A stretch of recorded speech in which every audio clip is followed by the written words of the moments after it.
नमस्कार मित्रों, मैं विवेक त्रिपाठी आपका अपने YouTube channel Pratyush learning centre में बहुत बहुत स्वागत करता हूं। आज हम लोग देखेंगे कि समसामयिक घटनाओं में कौन कौन सी घटनाएं आज दैनिक समाचार पत्रों की प्रमुख खबरें रही हैं। तो चलिए आज हम लोग स्टार्ट करते हैं आज के करंट अफेयर्स को।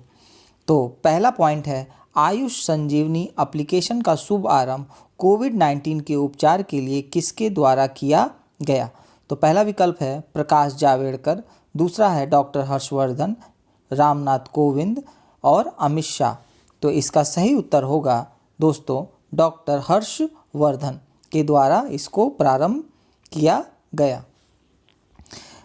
है। क्या इसमें इस एप्लीकेशन को प्राकृतिक चिकित्सा, यूनानी, सिद्धा, होम्योपैथिक, सूचना प्रौद्योगिकी एवं इलेक्ट्रॉनिक मंत्रालय द्वारा विकसित किया गया है, जो आयुर्वेद से जुड़ी पद्धतियों के आधार पर कोविड-19 जिसे आप कोरोना वायरस कहते हैं के उपचार के लिए क्या होगा, आवश्यक होगा। चलते हैं दूसरे प्रश्न की तरफ। किस देश ने के लीग फुटबॉल टूर्नामेंट की शुरुआत कोरोना वायरस के बीच में की। पहला ऐसा देश है जिसने कोविड-19 अर्थात कोरोना वायरस के काल में पहला के लीग फुटबॉल टूर्नामेंट करवाया। तो सही उत्तर होगा दोस्तों दक्षिण कोरिया। दक्षिण कोरिया ने इस आयोजन को क्या किया है, कराया है। अगला प्रश्न देखते हैं, देखो अपना देश अभियान किस मंत्रालय द्वारा प्रारंभ की गई। तो पहला है रक्षा मंत्रालय, गृह मंत्रालय, पर्यटन मंत्रालय, सांस्कृतिक मंत्रालय। तो इसका सही उत्तर होगा आपका पर्यटन मंत्रालय। ठीक है, अगले क्वेश्चन की तरफ हम लोग बढ़ते हैं।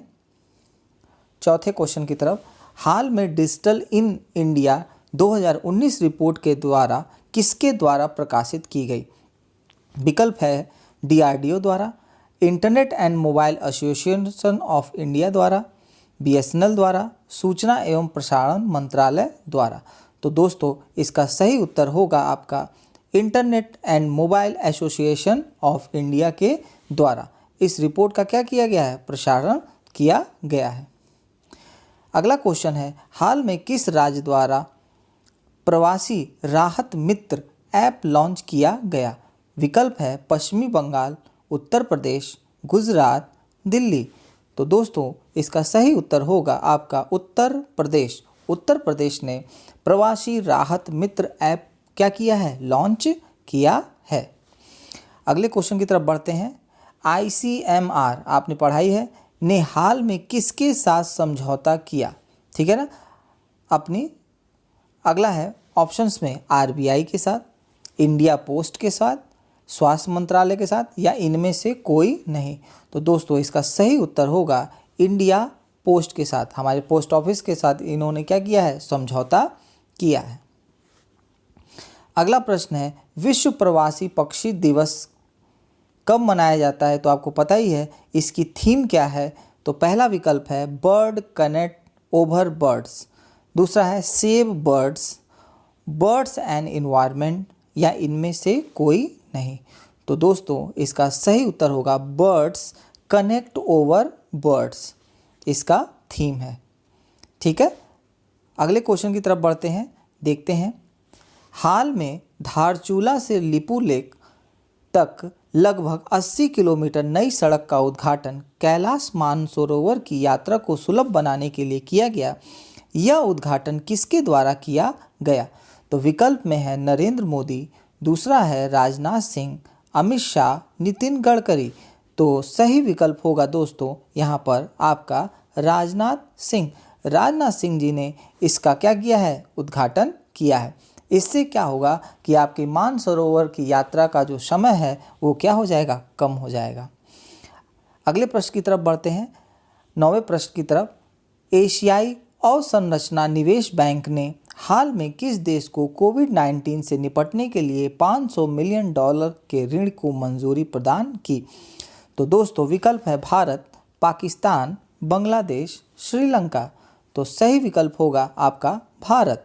भारत को $500 मिलियन के ऋण क्या है, प्रदान किए गए हैं।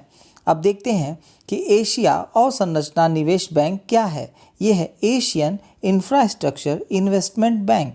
इसकी स्थापना 2015 में की गई तथा इसका मुख्यालय कहाँ पर है, इसका मुख्यालय बीजिंग में क्या है, स्थित है।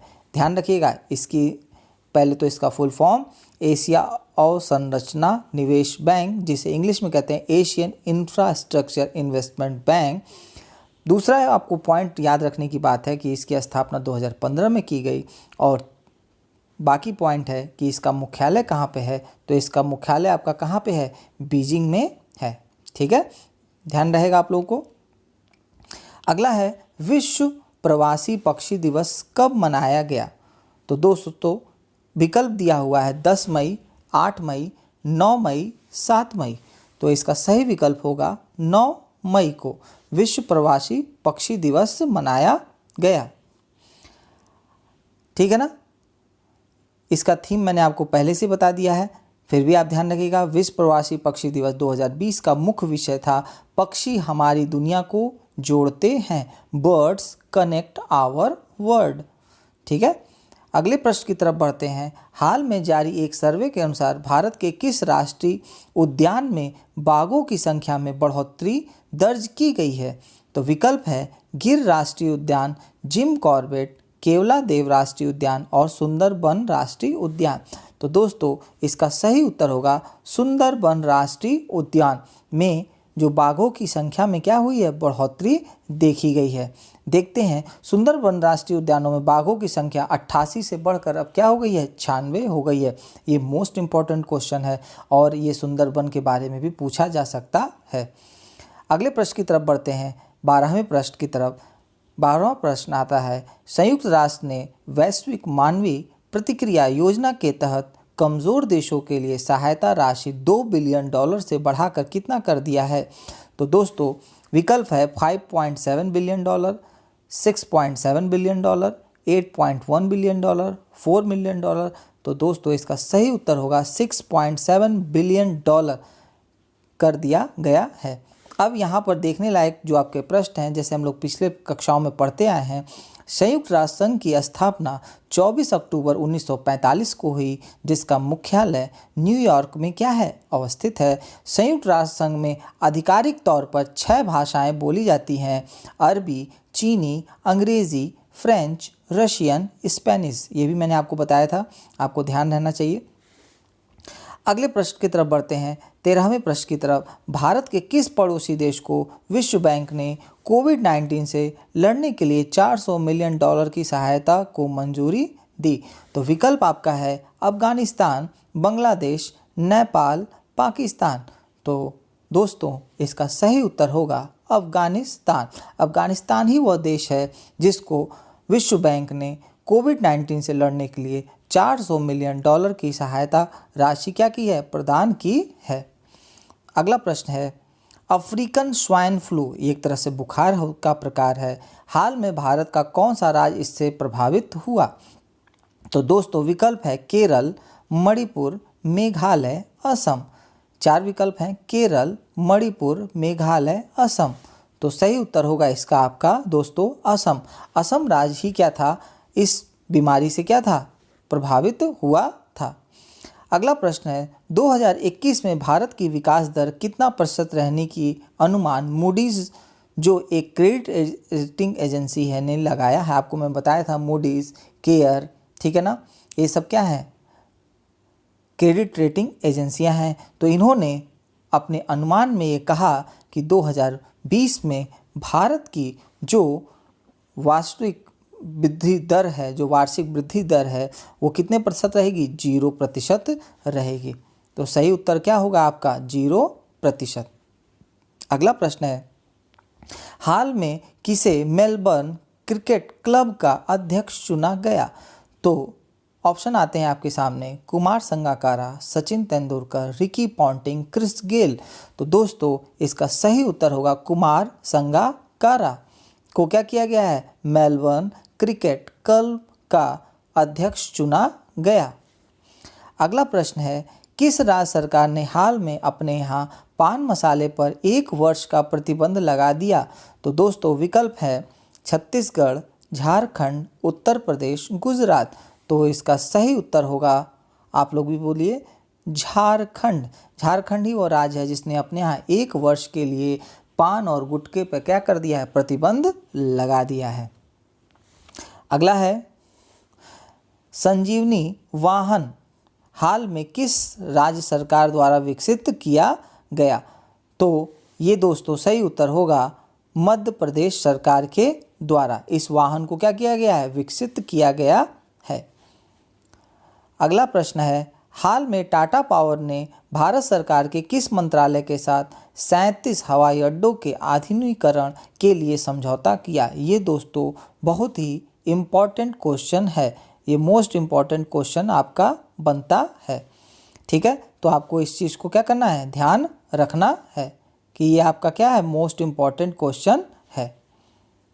अगला है, इसका विकल्प विज्ञान और प्रौद्योगिकी मंत्रालय, गृह मंत्रालय, रक्षा मंत्रालय या पर्यटन मंत्रालय। तो दोस्तों इसका सही विकल्प होगा आपका रक्षा मंत्रालय के द्वारा टाटा पावर का समझौता हुआ है, जिसमें 37 हवाई अड्डों के आधुनिकीकरण के लिए क्या हुआ है? समझौता हुआ है। ठीक है, आगे देखते हैं, 20वें प्रश्न की तरफ बढ़ते हैं हम लोग। आर्ट ऑफ लिविंग किस संस्था के साथ जनजाति उद्यमों को बढ़ावा देने के लिए समझौता हुआ है? आर्ट ऑफ लिविंग के बारे में आप लोग जानते हैं कि इसके फाउंडर जो हैं रविशंकर महाराज जी हैं। ये हुआ है समझौता ऑप्शन ए ट्राइफेड, नाबार्ड, ग्रामीण बैंक या भारतीय रिजर्व बैंक। तो दोस्तों इसका सही उत्तर होगा ट्राइफेड। अब हम लोग देखते हैं कि ट्राइफेड क्या है। ट्राइफेड का सबसे पहले फुल फॉर्म होता है tribal cooperative marketing development federation of India. यह आदिवासी लोगों द्वारा जंगल में एकत्र किए गए या इनके द्वारा बनाए गए सामान तथा उत्पादों को बाज़ारों में सही दाम पे बिकवाने की क्या करता है? व्यवस्था करता है ट्राइफेड। देख लीजिए, बहुत इंपॉर्टेंट है। उत्तर प्रदेश लोक सेवा आयोग की अगर आप परीक्षा देखेंगे, परीक्षा में ट्राइफेड का फुल फॉर्म और ट्राइफेड के कार्य के बारे में भी ऑलरेडी क्या हो चुका है? पूछ चुका है। तो ये आपके लिए क्या बन जाता है? महत्वपूर्ण बन जाता है। तो ये आज के महत्वपूर्ण 20 प्रश्न है। अब हम लोग देखेंगे आज के जो हमारी प्रतियोगी 5 प्रश्न जो होते हैं, जिनके उत्तर आप लोग देते हैं, उनकी तरफ बढ़ते हैं। आइए अब हम लोग देखते हैं आज के महत्वपूर्ण प्रश्नों को। पहला प्रश्न है, विश्व थैलेसीमिया दिवस कब मनाया गया? दूसरा है, जन सुनवाई पोर्ट किस राज्य द्वारा लॉन्च किया गया? किस देश ने अपनी मुद्रा को बदलने की घोषणा की? दिया मिर्जा को किस संस्थान का एम्बेसडर नियुक्त किया गया? प्रत्येक जिला अस्पताल में वेंटिलेटर वाले बेड की सुविधा प्रदान करने वाला पहला राज्य कौन सा बना? ठीक है, ये 5 महत्वपूर्ण प्रश्न हैं जिनके उत्तर आपको देने हैं। मैंने करंट अफेयर्स के स्वरूप में क्या किया है? थोड़ा सा परिवर्तन किया है, लेकिन आप लोगों के जिस तरह से उत्साह है उसको देखते हुए मैंने ये 5 प्रश्नों की सीरीज़ को हटाना उचित नहीं समझा और मुझे लगा कि इससे बेहतर आपके लिए और कुछ ऑप्शन नहीं होता है। आप लोग इसी तरह क्विज़ में भाग लेते रहिए, हर महीने पुरस्कार जीतते रहिए। और 8 तारीख के जो हैं जिन्होंने सही कमेंट बॉक्स में दिए हैं उत्तर, शालिनी यादव, अगला है SS, ममता कुमार, पल्लवी राय, नुपुर शर्मा, अनामिका त्रिपाठी, दीपक राज, सरफराज, सत्य प्रकाश, अगला है सुनीता गुप्ता, हेमलता, विनय प्रजापति, वैशाली प्रजापति, हेमलता गुप्ता, शिखा पांडे, निधि सिंह, ज्योति सिंह, उर्मिला पांडे, आशीष मिश्रा, आकाश रैना, कुशाग्रा सिंह, PTGHJ, भोलू सिंह, कुमारी अंकिता, रीचा श्रीवास्तव, अक्षिता दीक्षित, हिमांशु मिश्रा, आकाश वर्मा, राम नारायण चौधरी, कुमारी दीक्षा और श्यामा अंजुम। ठीक है, इतने लोगों ने दिया है। अगर किसी का छूट जाता है तो उसकी हम नेक्स्ट वीडियो में उसका नाम का अनाउंस करेंगे। ठीक है, इतने लोगों ने सही उत्तर दिए हैं और आज के भी प्रश्न हो गए। आप लोग जिस तरह आप लोग करते थे उसी तरह दें। थोड़ा से स्वरूप में परिवर्तन हुआ है। कुछ लोगों को था कि बोर्ड पे साफ उतना नहीं दिखता है, तो बोर्ड का प्रयोग केवल पढ़ाने के कार्यों में कोशिश की जाएगी, क्या किया जाएगा, और अच्छे से अच्छे वीडियो के द्वारा अब आपका लेवल क्या होगा? शुरू होगा बढ़ना। और मैं प्रतिदिन CTET, UP TET, PRT, लेखपाल जैसी वैकेंसियों के लिए 20-20 क्वेश्चन की, 25-25 क्वेश्चन की एक सीरीज़ लाने वाला हूं। 1 या 2 दिन के अंदर वो क्या हो जाएंगे? स्टार्ट हो जाएंगी। आप लोग भारी मात्रा में उसमें क्या करिए, पार्टिसिपेट होइए, जिससे आप उसका बहुमूल्य लाभ उठा सकें। ठीक है, तब तक के लिए जय हिंद, जय भारत।